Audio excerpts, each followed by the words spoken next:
అందరి అభిప్రాయాలు ఎప్పుడూ ఒకలాగుండవు. అందుకే యూనిటీ ఇన్ డైవర్సిటీ.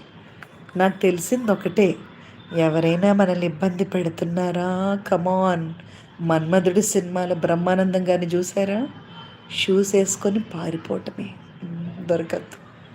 నిజమే, మిమ్మల్ని ఎవరైనా ఇబ్బంది పెడుతున్నట్టు అనిపించిందా, ఫోన్ బ్లాక్లో పెట్టేసేయండి, ఎక్కడున్నారో చెప్పకండి, వెనక్కి తిరిగి చూడకుండా పారిపోండి.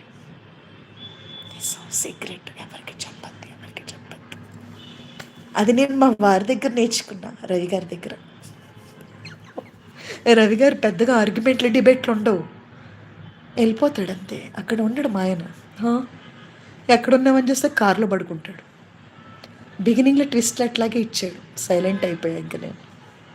అలాగా నిజమే, మనం ఆర్గ్యుమెంట్లు చేసినా, డిబేట్లు చేసినా, మనం వాళ్ళకి ఎక్కువ ఆలోచన చేసినా, ఇప్పుడు ఒకటి అర్థం చేసుకోండి, అర్థం చేసుకునే మనిషి అసలు ఇబ్బంది పెట్టడు. ప్రేమ అంటే అర్థం చేసుకోవడమే. రకరకాల మనస్తత్వాలు కలుస్తాం కదా, పారిపోవడం నేర్చుకోండి. Just run away from them, no issues. అర్థమైందా? జస్ట్ పారిపోండి.